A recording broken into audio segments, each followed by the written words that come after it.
सिंहासने मणिमयूख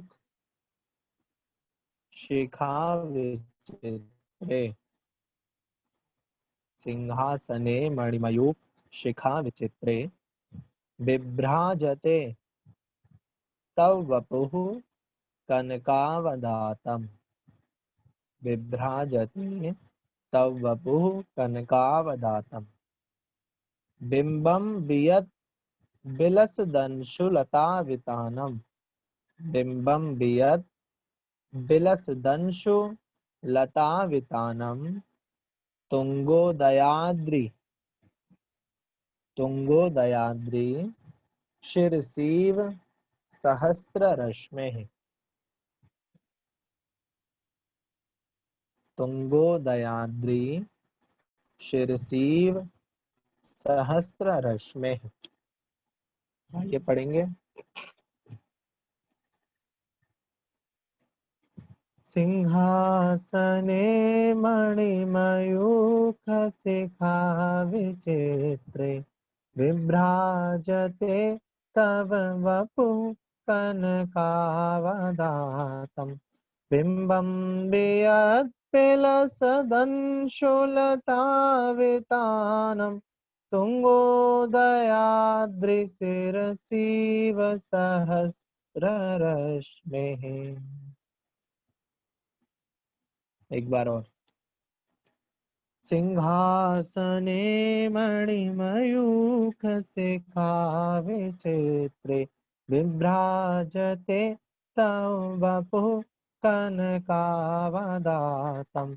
बिंबं वियत्पिलसदंशुलतावितानम्। तुंगोदयाद्रिशिरसीव सहस्ररश्मेः।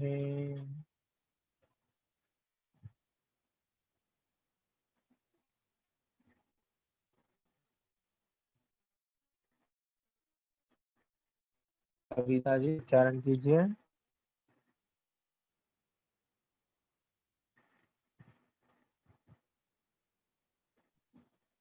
भैया जी अनम्यूट कीजिए। अनम्यूट ही हैं आप। अच्छा, जय जिनेंद्र भैया जी। जय जिनेंद्र।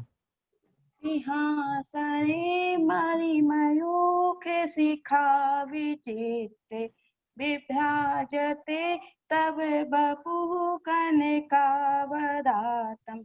बिंबं वियत् विलसदंशुलतावितानम्।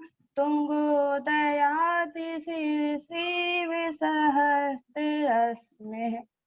बहुत बढ़िया। आयुष जैन।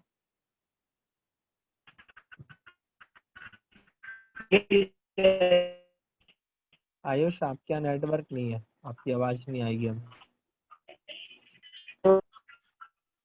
शिविका जैन। जय जिनेंद्र जी। जय जिनेंद्र।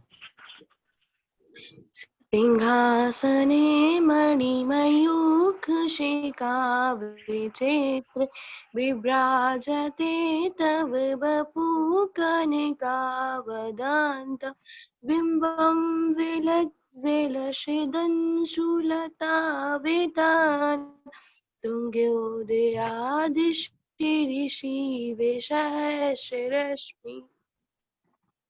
तुंगोदयाद्रिशिरसीव सहस्ररश्मेः।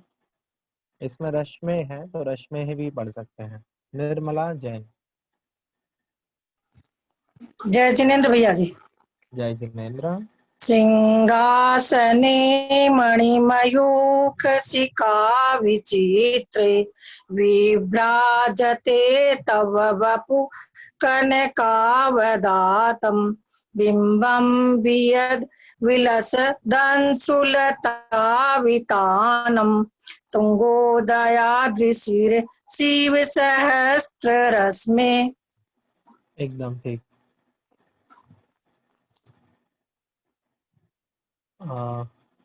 आगे शर्मिला जैन। सिंहासने मणिमयूख शिखा विचित्रे विभ्राजते तव वपुः कनकावदातम्। बिंबं वियत् विलसितंशुलतावितानम् तुंगोदयाद्रिशिरसीव सहस्ररश्मि। एकदम ठीक है।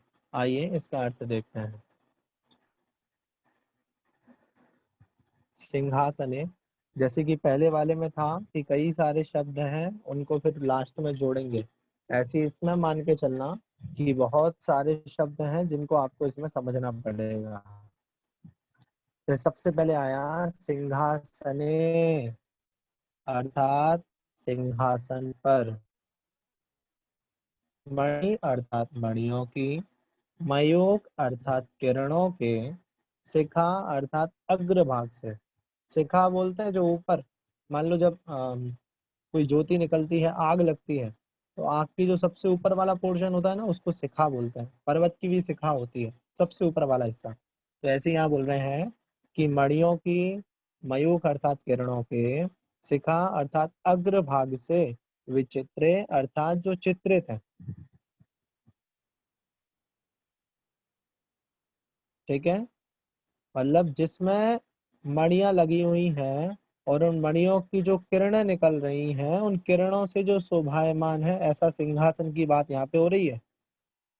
तो ध्यान से देखना, सिंहासने सिंहासन पर, मणि अर्थात मणियों की, मयूख अर्थात किरणों की, शिखा किरणों के, शिखा अर्थात अग्रभाग से, विचित्रे अर्थात चित्रित, विभ्राजते शोभायमान। कौन? तव मतलब आपका, वपुः अर्थात शरीर, जो कि कैसा है, कनकावदातम, कनक अवदातम। कनक अर्थात स्वर्ण के समान, अवदातम अर्थात उज्ज्वल, स्वर्ण के समान उज्ज्वल। तव वपु आपका शरीर, विभ्राजते शोभायमान हो रहा है। कहाँ पे? सिंहासने सिंहासन पर। वह सिंहासन कैसा है? मणिमयूख शिखा विचित्र, मणियों की किरणों के अग्रभाग से चित्रित है, अर्थात जिसमें कई सारी मणियां लगी हुई हैं, जिसमें कई सारी मणियां खचित हैं, ऐसे सिंहासन पर आपका उज्जवल शरीर शोभायमान हो रहा है।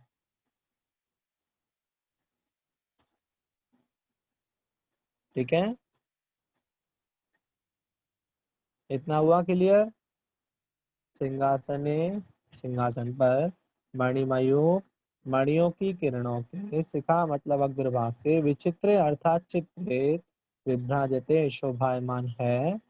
तव मतलब आपका, बपु अर्थात शरीर, कनक अवदातम स्वर्ण के समान उज्ज्वल, बिंबम अर्थात प्रतिबिंब वाला।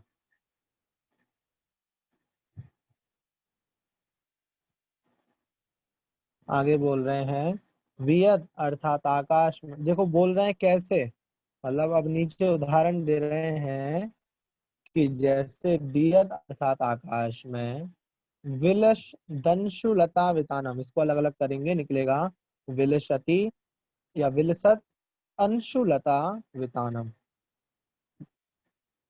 बिंबम अर्थात जैसे बिंब, वियत अर्थात आकाश में, विलशति अर्थात शोभायमान होता है, किसका? अंशुलता वितानम। अंशु बोलते हैं किरणों को, किरणों की लताओं के समूह से। तुंगोदयाद्रि, तुंगो मतलब ऊंचे, उदयाद्रि अर्थात उदयाचल के सिरसीव अर्थात शिखर पर, सहस्त्र रश्मि अर्थात सूर्य, जैसे ऊंचे उदयाचल के शिखर पर सूर्य अपनी अंशुलता वितान, अपनी किरणों की किरण रूपी लता के विस्तार से, विलसती शोभायमान होता है, वियत अर्थात आकाश में, उसी तरह।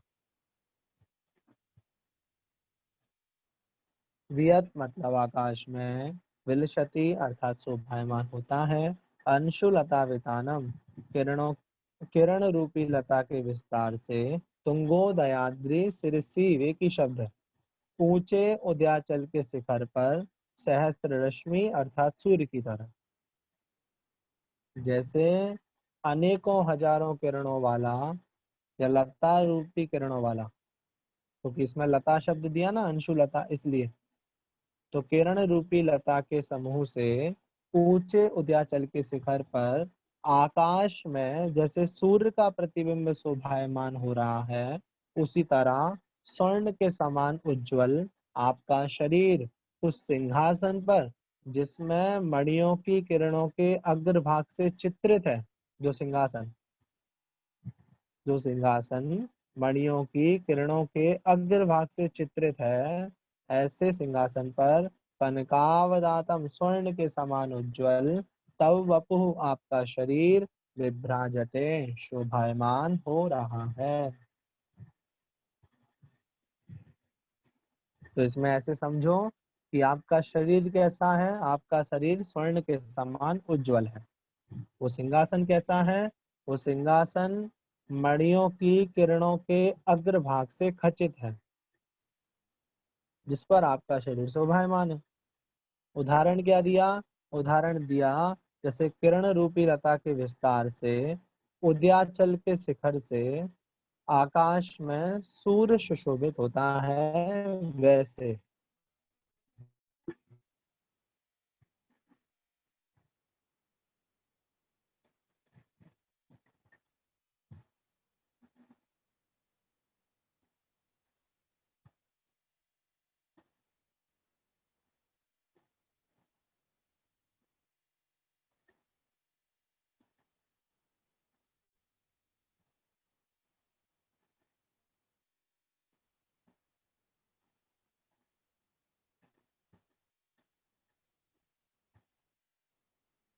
समझ आया?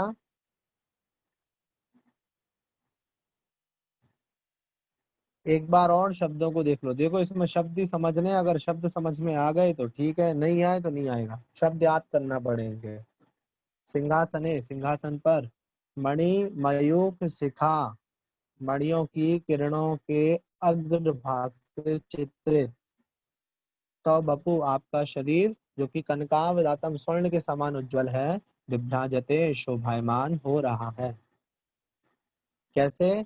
बिंबम, उस बिंब की तरह। किस बिंब की तरह? जो बियत अर्थात आकाश में, विलसति अर्थात शोभायमान है। कैसे? अंशु लता वितानम, अपनी किरण रूपी लता के विस्तार से, तुंगोदयाद्रि, तुंगो मतलब ऊंचे, उदयाद्रि अर्थात उदयाचल के शिरसीव अर्थात शिखर पर, सहस्त्र रश्मि अर्थात सूर्य, जैसे उदयाचल के शिखर पर वह सूर्य शोभायमान होता है, वैसा।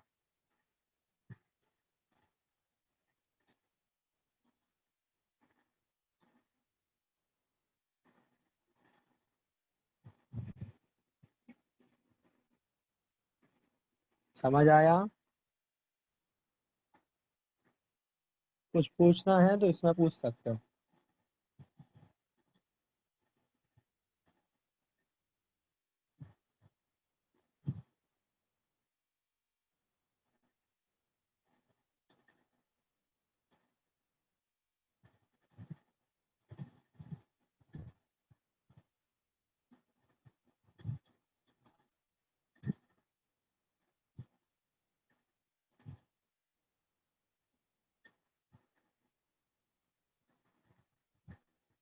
अर्थ लगाएगा कोई इसका?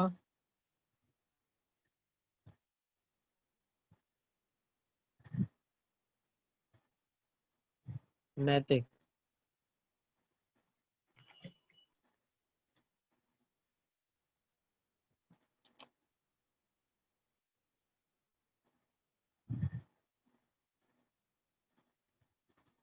उज्ज्वला जैन। जय जिनेन्द्र भैया जी। जय श्रीनेन्द्र। इस गाथा में आचार्य मानतुंग स्वामी कह रहे हैं कि जिस प्रकार आकाश में किरणों की लता के विस्तार से सूर्य शोभायमान होता है, या ऊंचे उदयाचल के शिखर पर सूर्य शोभायमान हो रहा है, उसी प्रकार हे भगवान, आपका सुंदर स्वर्ण समान कांतिमान उज्जवल शरीर मणि जड़ित सिंहासन पर शोभायमान हो रहा है। एकदम ठीक। नैतिक। जय जिनेन्द्र भैया जी, इस काव्य का अर्थ है कि सिंहासन पर जो जड़ित मणि है उनकी ज्योति सिंहासन के शिखर तक चित्रित है। वैसे ही उस पर आपका स्वर्ण जैसा चमकने वाला शरीर शोभायमान हो रहा है, जैसे सूर्य जिसके हजारों किरणें हैं वो पर्वत पर शोभायमान होता है। सरल भाषा में ऐसे समझो, देखो जैसे एक सिंहासन है जिसमें बहुत सारी मणियां लगी हुई हैं, उन मणियों में क्या होता है, प्रकाश आता है, इसलिए वहां पे प्रकाश आदि बोला है। अपन ऐसे समझ लो, एक सिंहासन है जिसमें बहुत सारी मणियां लगी हुई हैं, उस सिंहासन पर भगवान का जो शरीर है वो सोने के समान उज्जवल है, तो वो और अधिक शोभायमान हो रहा है। उसी तरह जैसे पर्वत के शिखर पर, उदयाचल के शिखर पर जब सुबह सुबह सूर्य निकलता है तो वो आकाश में कैसे शोभायमान होता है, उसी तरह आपका शरीर उस मणियों से खचित सिंहासन पर शोभायमान हो रहा है।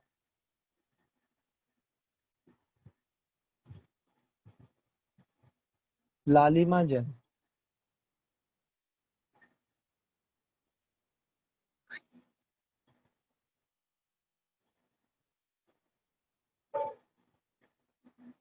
लालिमा जैन अनम्यूट नहीं हुआ शायद आपका। मनीषा स्वस्तिक। सिंहासन है मतलब सिंहासन, मणि मतलब वो जो डायमंड है, मयूख उसका जो प्रकाश है, उसका जो अग्रभाग है उससे वो पूरा चित्रित है, मतलब उसके अंदर लगे हुए सिंहासन में विभाजित शोभायमान हो रहा है। तब मतलब आपका वपु शरीर कनक स्वर्ण के समान उज्जवल बिंब, जो बिंब है सूर्य का आकाश में, वियद मतलब आकाश, विलस दंशु लता वितानम मतलब जो किरणें हैं सूर्य की, वो किरणें कैसे, वो किरणें जो है वो तुंग मतलब ऊंचे ऊंचे उदयाचल पर्वत के शिखर पे, शिव शिखर पर जैसे सूरज शोभायमान होता है, ऐसे ही हे प्रभु आपका जो शरीर है स्वर्ण के समान उज्जवल रत्नों से जड़ित मणियों के सिंहासन पर बहुत शोभायमान हो रहा है। ठीक है। लालिमा जैन। जी भैया जी, जय जिनेन। जय जिनेन्द्र। आचार्य श्री मानतुंगाचार्य जी कहते हैं कि जैसे उदयाचल पर्वत की चोटी से उगता हुआ सूरज अपनी हजारों किरणों की लताओं से शोभायमान होता है, भी स्वर्ण के समान रत्न जड़ित सिंहासन पर अत्यंत शालीनता से शोभायमान हो रहा है। आप शोभायमान हो रहे हैं। मोनिका जैन। हाँ जी, जैसे आपका शरीर स्वर्ण के समान उज्जवल है, वो सिंहासन पर मणियों की किरणों के अग्रभाग से चित्रित है, वैसे सिंहासन पर शोभायमान हो रहा है, जैसे ऊंचे उदयाचल के शिखर पर सूर्य का प्रतिबिंब आकाश में किरणों की लता के विस्तार के साथ शोभायमान होता है। ठीक है। अर्चना जैन कोटा। जय जिनेन्द्र। जय जिनेन्द्र। जिस तरह आकाश में जो किरणों के लताओं के समूह है वो ऊंचे उदयाचल के शिखर पर सूर्य की तरह शोभायमान हो रहे हैं, उसी तरह जिस सिंहासन पर मणियां जो लगी हुई है उनके अग्रभाग से जो किरणें निकल रही है और वो शोभायमान हो रही है, उसी तरह आपका स्वर्ण के समान उज्जवल शरीर शोभायमान हो रहा है। ठीक है। मंजू जी। जिस प्रकार उदयाचल शिखर पर किरण रूपी लता के समूह से आकाश में सूर्य का प्रतिबिंब सुशोभित होता है, ठीक उसी प्रकार आपका स्वर्ण की तरह उज्जवल शरीर उस सिंहासन पर जिसका अग्रभाग रत्नों से चित्रित है, किरणों से, सब किरणों छोर से शोभायमान हो रहा है। ठीक है। कविता जैनन से। जय जिनेन्द्र।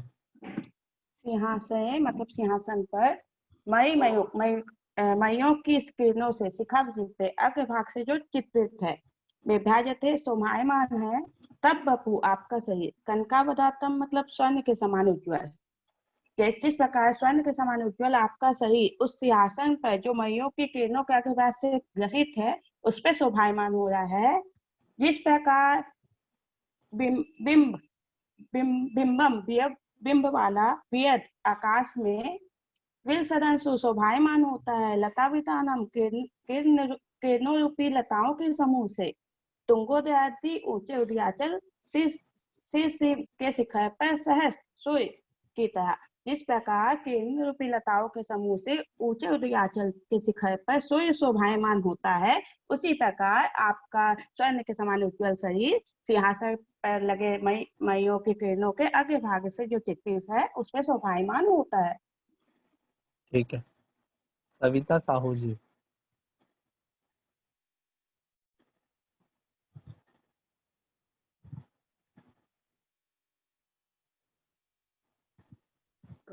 हेलो। हाँ हाँ, जय जिनेन्द्र भैया जी। हाँ, हे प्रभु, जिस प्रकार उदयाचल पर्वत के शिखर पर सूर्य का प्रतिबिंब अपनी किरणों से जिस प्रकार शोभायमान होता है, उसी प्रकार सिंहासन पर आरूढ़ स्वर्ण के समान शरीर वाले आपका रत्न जड़ित सिंहासन पर मणियों की किरणों की आभा से आप शोभायमान हो रहे हैं। एकदम ठीक है। ठीक है, हुआ क्लियर कि जैसे कोई मणियों से खचित सिंहासन है जिसमें बहुत सारी मणियां लगी हुई हैं। उस सिंहासन पर जब स्वर्ण के समान, क्योंकि तीर्थंकर की कांति स्वर्ण के समान थी, तो स्वर्ण के समान जो तीर्थंकर हैं जब वे बैठते हैं तो कैसे शोभायमान होते हैं। एक तो स्वयं सोने के, ऊपर से सिंहासन कैसा, मणियों का, तो ऐसे शोभायमान हो रहे हैं। समझाने के लिए उन्होंने उदाहरण दिया है कि जैसे उदयाचल के शिखर से प्रातःकालीन सूर्य जब निकलता है तो वो शोभायमान होता है। अब सुबह सुबह उठ के उस सूर्य को देखो, सामान्य रूप से भी जब सूर्य उदय होता है तो उसका रंग स्वर्ण के समान होता है, ना वो लाल होता ना पीला होता, वो तपे हुए सोने के समान होता है। और जब उसे देखते हैं तो बहुत चमकदार और बहुत सुंदर दिखता है, उज्जवल। तो जैसे वो सूर्य वहां पे शोभायमान हो रहा है, उसी तरह इस सिंहासन पर जो कि मणियों से खचित है उस पर आप शोभायमान हो रहे हैं। ये इसका अर्थ हुआ। ये दूसरा प्रातिहार सिंहासन प्रातिहार था। अब कल चंवर वाला आएगा। तो अपन बोलते ना, कुंधावदात चल चामर चारु शोभम, तो कल चंवर वाला। हाँ मंजू जी। इसमें भैया इसका अर्थ मेरे को 100% समझ में नहीं आ रहा है, क्योंकि सिंहासन पर रत्न से खचित अग्रभाग है, ये तो समझ में आया पूरी तरह से, लेकिन उसमें जो किरणें इन्होंने जोड़ी वो किस तरह से, मतलब ये समझ में आया कि उसमें या तो हम कहे इतना ज्यादा उसमें रचित है जिससे किरणें आ रही हैं, पर उसको फिर उधर ऐसे समझ लो, ये सिंहासन था, इसमें मणियां लगी हुई हैं। हाँ, और ये मणियों में से किरणें निकल रही है। देखो ये चमक रही है कि नहीं चमक रही। नहीं, वो तो समझ में आया भैया, लेकिन वो किरणों को यहाँ पे जोड़े किसके साथ, मतलब उसको शब्दों में जब जोड़ रहे हैं ना, वो अर्थ में गड़बड़ आ रही है थोड़ी। वो जो सिंहासन है, उस सिंहासन में जो मणियां लगी हुई हैं, वो मणियों के किरणों का समूह निकल रहा है बस। अच्छा, किरणों का समूह निकल रहा है उससे, ठीक है ठीक है। मतलब वो मणियों में से जो कांति निकल रही है तो वो चमक रही है चारों ओर, तो वो जो किरणों का समूह है वो चारों ओर फैल रहा है। पर हमें तो भगवान जी की बतानी, तो हमें तो उनकी किरणें फैलनी चाहिए। मतलब मैं वहां कंफ्यूज हो रही हूँ, हम रत्न की किरणें क्यों कहें, उनके स्वरूप की जो स्वर्ण उज्ज्वल शरीर है उनका। देखो ऐसा है, इसमें विशेषता ये है, अब अपन विशेष अगर समझेंगे तो ऐसे समझ लो, ऐसे समझा भी जाता है कि वो जो सिंहासन है जिसमें बहुत सारी मणियां लगी हुई हैं, और वो मणियां अत्यधिक कांतिमान है, अत्यधिक उज्ज्वल है, उनमें से जो किरणें निकल रही हैं वो भी बहुत उज्ज्वल है। लेकिन उस सिंहासन की शोभा तभी है जब उस पे स्वर्ण के समान उज्जवल तीर्थंकर विराजमान होता है। तो अभी तक तो वो सिर्फ सिंहासन था, लेकिन वो जी प्रातिहार कब बना, जब आप उस पे विराजमान हो गए। मतलब आपके द्वारा उसकी शोभा है, आप नहीं हो तो उसकी कोई वैल्यू नहीं है। तो ये नहीं जैसे कह सकते कि वो जो रत्न जड़ित है, आपके बैठने से या आपके स्वर्ण उज्जवल शरीर से जो किरणें निकलती उससे वो शोभा है, उससे वो किरणें रत्न मतलब रत्न उससे शोभित होनी चाहिए ना। ऐसा है, हीरो की वैल्यू तब पता चलती है जब विलन पावरफुल हो। मतलब पहले उस सिंहासन का तो महत्व बताना पड़ेगा कि वो सिंहासन कितना महत्वशाली है, और फिर जिस पर आप बैठे हो तो अब तो वो निराला हो गया। वो सिंहासन, मतलब सोचो ना कि तीर्थंकर जो है, एक तरफ वो बोल देते कि एक सिंहासन था स्टील का बना हुआ, तीर्थंकर जाके बैठ गए, वो चमकने लग गया। इसमें तीर्थंकर की तो महिमा थी, लेकिन उस सिंहासन का कोई महत्व नहीं था। अच्छा ठीक है ठीक है, यहाँ पर उन्होंने बोला सिंहासन का भी कि महत्व बता रहे सिंहासन हैं। भी ऐसा है। ठीक है, समझ गई, अब समझी। मतलब कि ठीक है, सिंहासन का भी महत्व बताना है, फिर उनका महत्व मतलब दोनों का महत्व करना है। ठीक। वो ऐसे समझ लो जैसे पूरा मंदिर, आपके यहाँ मंदिर बन रहा है ना, जी तो वो पूरा मंदिर बन के तैयार हो जाए, एक नंबर जी मंदिर बन के तैयार हो जाए, लेकिन हाँ, उसकी शोभा तभी है जब जब उसमें उसमें ऊपर मूर्ति विराज। कलश रखा जाएगा। हाँ हाँ मूर्ति और साथ बिल्कुल। में जब ऊपर कलश, हाँ कलश के हाँ बिना वो शिखर नहीं होता। ठीक है, हाँ बिल्कुल ठीक तो उसी ठीक तरह ये बहुत सुंदर है सिंहासन, लेकिन इसकी शोभा आपसे है। ठीक है, समझ गए, अब समझी कि दोनों का महत्व करना है। सिंहासन भी इतना मतलब आपके लिए स्पेशल सिंहासन भी होना चाहिए, और फिर आप हाँ इस पे बैठे तो वो और भी। ठीक है, अब समझ में बिल्कुल। आया भैया, थैंक यू। अब ठीक है, समझ में आया, थैंक यू। आपका महत्व अलग है, लेकिन आप हाँ हाँ जिसमें बैठो। अच्छा सुनो, एक और हाँ उदाहरण अपन देखते हैं। समव जी शरण की जब बात आती है, जी ठीक है, तो हाँ समव शरण इतना सुंदर है, ऐसा क्यों बताया जाता है कि इतनी इतनी रत्नों की चूलिका बनी हुई है, वहां से इतने परकोटे हैं, बाहर अप्सराएं नृत्य कर रही हैं। क्यों? क्योंकि जब समव शरण की महिमा बताएंगे, तभी तो उसके अंदर बैठने वाले की महिमा आएगी। समझ गए जी। हाँ, इसलिए मतलब कि पहले, आपके लिए क्या क्या उपलब्ध है, क्या क्या मतलब सब कुछ आपके सामने छोटा है, सब चीजें आपको उपलब्ध है, वो भी आपके सामने सब छोटी है। ठीक। हाँ और एक थैंक यू भैया, कथानक, एक कथानक आता है। जी कथानक कुछ ऐसा है, ये तो हो गया अब विषय। कथानक कुछ ऐसा है कि जब समूह शरण की रचना करी थी ना कुबेर ने, तो कुबेर बहुत उत्साहित था और वो बहुत खुश था कि मैंने इतनी अद्भुत चीज बनाई है कि जब तीर्थंकर आएंगे और इसको देखेंगे तो खुशी से नाच उठेंगे कि मेरे लिए इतनी अच्छी वस्तु बनाई है, वस्तु का निर्माण करा। पर जब तीर्थंकर आके बैठ जाते हैं और सौधर्मिंद्र आता है, तो सौधर्मिंद्र देखता है कुबेर मुंह लटकाए एक तरफ खड़ा है। तो आता है कुबेर के पास, बोले तुम मुंह लटका क्यों खड़े हो, तुम्हें तो खुश होना चाहिए, तुमने इतनी अद्भुत चीज बनाई है, इस संसार में इससे निराली और इससे अद्भुत कोई दूसरी वस्तु नहीं है, तुम्हें तो खुश होना चाहिए, खुशी से नाचना चाहिए। तो वो कुबेर कहता है, अरे बनाने के, जब तक मैं बनाई थी तब तक तो मैं भी बहुत खुश था, लेकिन मैंने जिसके लिए बनाई थी उसे तो देखो कि वो समव शरण को देखना तो बहुत दूर की बात, छू तक नहीं रहा, क्योंकि नासाग्र दृष्टि थी तो देखा नहीं, और जमीन से 4 अंगुल ऊपर थे तो छुआ नहीं। ठीक है, लेकिन फिर भी समव शरण का महत्व है, कब है? जब उसमें तीर्थंकर विराजमान है।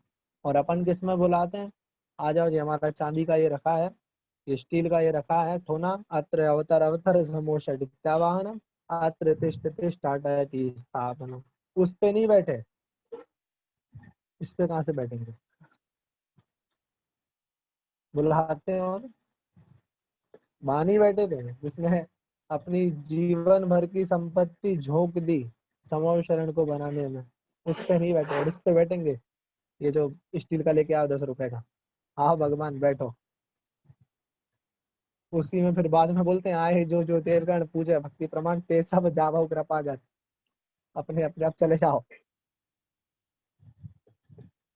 ठीक है, इसलिए सन्नितो भव वश सन्निधिकरणम, हृदय में हम स्थापना करते हैं, वो तो सिर्फ एक ठोना है, एक बाहरी निमित्त है जिसमें हम दिखाते हैं, पर स्थापना तो हम हृदय में करते हैं, इसलिए स्थापना में हम ऐसे करते हैं। ठीक है, चलिए जिनवाणी स्तुति। बुद्धि समाधि परिणाम शुद्धि स्वात्मोपलब्धि शिव शौक्य सिद्धि चिंतामणिं चिंतित वस्तु दाने वावन्यमानस्ममस्तु देवी। कायोत्सर्ग नवार नमोकार।